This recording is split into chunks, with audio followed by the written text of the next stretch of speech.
کا استخراج کیا، نکالا اور کتاب کے ابواب میں مناسبت کی رعایت کرتے ہوئے انہیں بکھیر دیا۔ اس طرح امام بخاری نے الجامع الصحیح میں سنت رسول کی حفاظت اور فہم کے لیے روایت اور درایت دونوں کو اکٹھا کر دیا ہے۔ بخاری کی تعلیقات، پہلے ہم تعلیق کی تعریف کریں گے۔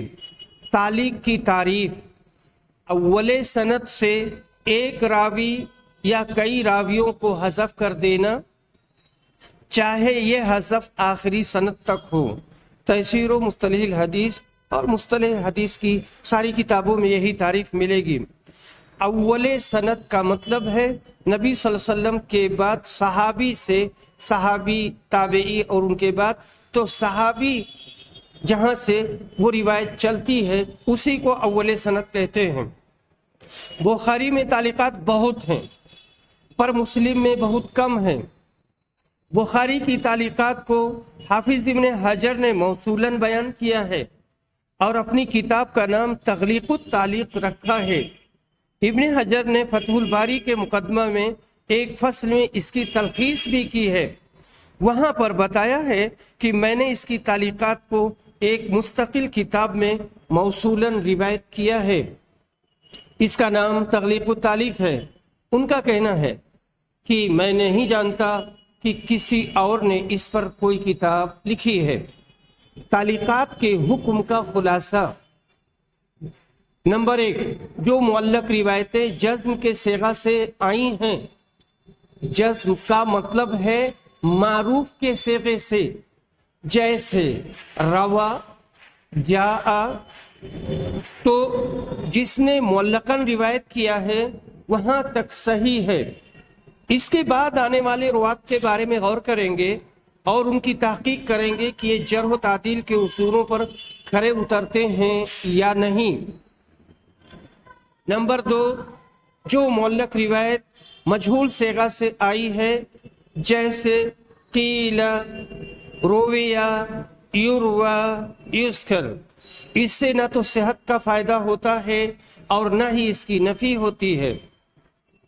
حافظ ابن حجر نے حدیث الساری میں اس کے بارے میں لکھا ہے کہ ان میں بعض صحیح ہیں اور بعض ضعیف ہیں، لیکن ان میں ضعف خفیف ہے۔ ایسی صورت میں یہ روایتیں اصل کتاب کے موضوع سے خارج سمجھی جائیں گی اور اس کو اصل کتاب کی طرف منسوب نہیں کریں گے، بلکہ یوں کہیں گے اخرجہ البخاری تعلیقا، اسے امام بخاری نے معلقاً روایت کیا ہے۔ تعلیقات کا مقصد، اس کے 3 مقاصد ہیں۔ نمبر 1، ترجمۃ الباب میں جو مسئلہ ذکر ہوا ہے تعلیقات کے ذریعہ اس کی تائید کرنا۔ نمبر 2، اختلافی مسائل میں ایک پہلو کو راجح کرنا۔ نمبر 3، مختلف تعلیقات، آثار اور اقوال و فتاوی ذکر کر کے فیصلہ قاری پر چھوڑ دینا۔ بخاری کی شرحیں، دنیا کی مختلف زبانوں میں اس کی شرحیں لکھی گئی ہیں اور اس کے سمجھنے کو بہت اعتبار سے آسان کیا گیا ہے۔ ان کی تعداد 200 سے زیادہ ہے۔ سیرت البخاری میں علامہ محمد عبدالسلام مبارک پوری نے 108 عربی اور 34 اردو اور فارسی شرحوں کا تذکرہ کیا ہے۔ انگریزی اور ہندی میں بھی ترجمہ اور شرح ہوئی ہے۔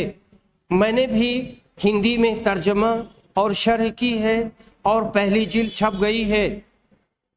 غزالہ حامد بٹ نے پنجاب یونیورسٹی سے شروح البخاری پر ایم.اے کا مقالہ لکھا ہے۔ انہوں نے 200 سے زیادہ شرحوں کا تذکرہ کیا ہے اور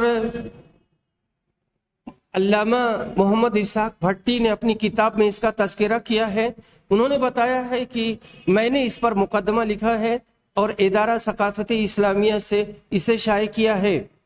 ڈاکٹر عبدالعظیم بستوی رحمہ اللہ نے سیرت البخاری عربی ایڈیشن میں محمد احسام حسینی کے حوالے سے 375 کتابوں کا تذکرہ کیا ہے۔ آگے ہم 6 شرحوں کا تذکرہ کریں گے۔ فتح الباری، احمد بن علی بن حجر عسقلانی، تاریخ وفات 852، اس کی ابتدا 817 میں ہوئی تھی اور 842 میں فارغ ہوئے تھے اور شاندار ولیمہ کیا تھا۔ اس میں 500 اشرفیاں خرچ کی گئیں۔ علماء کے سامنے اس بے نظیر شرح کو پیش کیا۔ اس وقت کے سلاطین نے اسے اشرفیوں سے تول کر لیا۔ یہ سلفی منہج کی شرح ہے۔ عمدۃ القاری، بدر الدین ابو محمد محمود بن احمد عینی حنفی، تاریخ وفات 855، اس کی ابتدا 821 میں ہوئی اور 847 میں مکمل ہوئی۔ اہل علم کا اتفاق ہے کہ علامہ عینی نے اس میں فتح الباری سے بہت زیادہ استفادہ کیا ہے، یہاں تک کہ ورق کے ورق نقل کر دیے ہیں۔ فتح الباری کی مقبولیت کی وجہ سے ابن حجر پر غیر مناسب اعتراضات بھی کر بیٹھے۔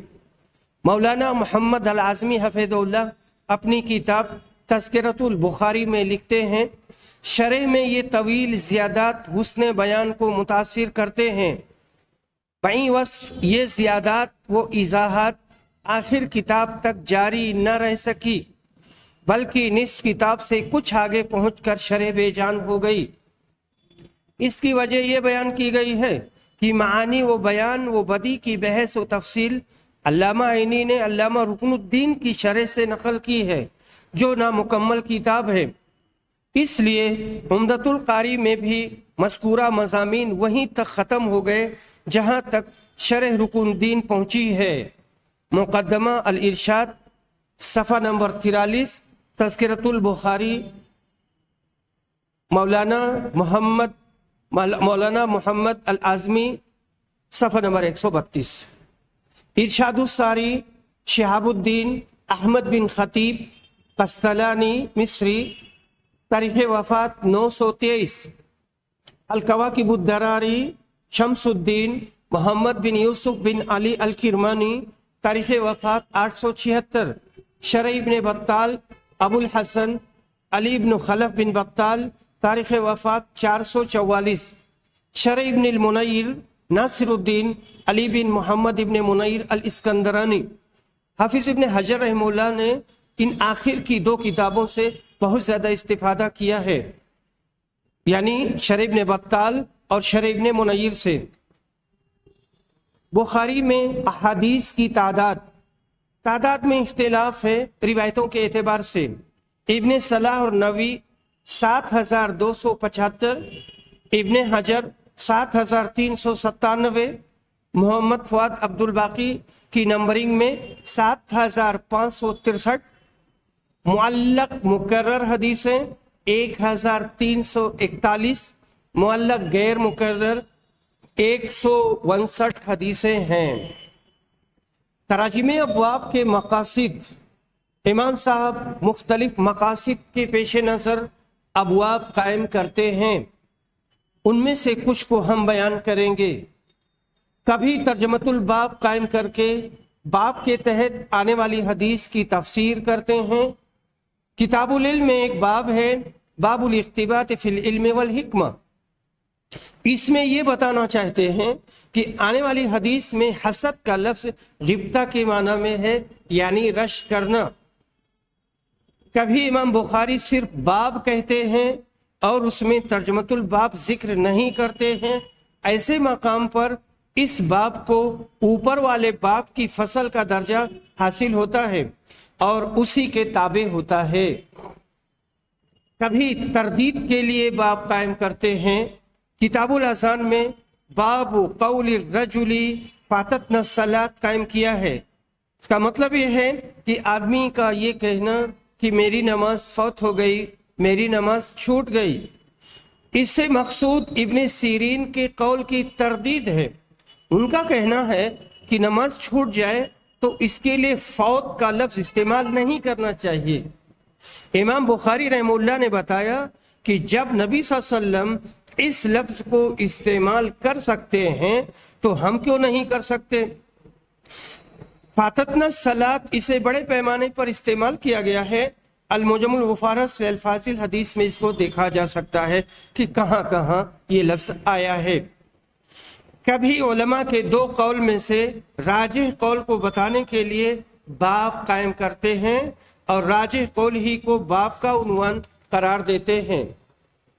کتاب الصلاۃ میں باب من قال لا يقطع الصلاۃ شیء قائم کیا ہے۔ اس مسئلہ میں امام احمد بن حنبل اور ائمہ ثلاثہ کا اختلاف ہے۔ امام بخاری کے نزدیک ائمہ ثلاثہ کا مذہب راجح تھا، اس کو ترجمۃ الباب میں ذکر کر دیا۔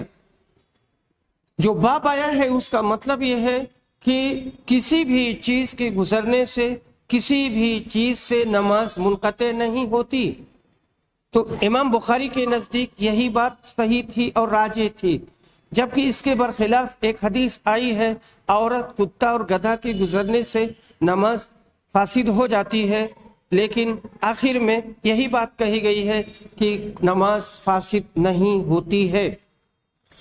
کبھی ترجمۃ الباب میں کوئی ایسا مسئلہ ذکر کرتے ہیں جس کے دلائل متعارض ہوتے ہیں، باہم ٹکراتے ہیں۔ ایسا موقع پر امام بخاری متعارض دلائل کے درمیان ترجمۃ الباب کے ذریعہ تطبیق کی طرف اشارہ کر دیتے ہیں۔ کتاب الجنائز میں باب قول نبی صلی اللہ علیہ وسلم یعذب المیت ببکاء اہلہ علیہ، یہ مسئلہ بیان کیا ہے۔ اس کا معنی یہ ہے کہ گھر والوں کے میت پر رونے کی وجہ سے میت کو عذاب ہوتا ہے۔ اب یہاں غور کیجئے کہ رونا میت کا فعل نہیں ہے، لیکن گھر والوں کے رونے کی وجہ سے مردے کو عذاب ہو رہا ہے۔ اس مسئلہ میں دلائل متعارض ہیں اور ٹکراتے ہیں، دونوں طرح کی دلیلیں ہیں۔ امام بخاری نے ترجمۃ الباب میں اذا کان النوح من سنتی کہہ کر تطبیق کی طرف اشارہ کر دیا ہے۔ اس کا مطلب یہ ہے اگر کوئی آدمی ہے اس کے یہاں نوحہ و ماتم کرنے کا چلن ہے اور اس نے اپنی زندگی میں روکا نہیں اور ان کی اصلاح نہیں کی اور مر گیا اور وہ لوگ اس پر رو رہے ہیں، تو یہ اپنا گناہ تو لے کر گیا ہی، ان کے رونے کا بھی گناہ اس کے جائے گا اور اسے عذاب ہوگا۔ پر اگر اس کے یہاں اس کا چلن نہیں تھا یا چلن تھا، اس نے روک دیا تھا اور وصیت کی تھی کہ میرے اوپر کوئی روئے گا نہیں اور ماتم نہیں کرے گا، تو اسے عذاب نہیں ہوگا۔ کبھی مبہم اور غیر واضح لفظ سے ترجمۃ الباب قائم کرتے ہیں۔ اس کا مقصد یہ ہوتا ہے کہ اس مسئلہ میں دلائل مختلف ہیں اور علماء کے اقوال بھی مختلف ہیں، ہم دونوں کے دلائل نقل کر دیتے ہیں، اب آپ کے اختیار میں ہے فیصلہ کریں یا توقف کا راستہ اپنائیں۔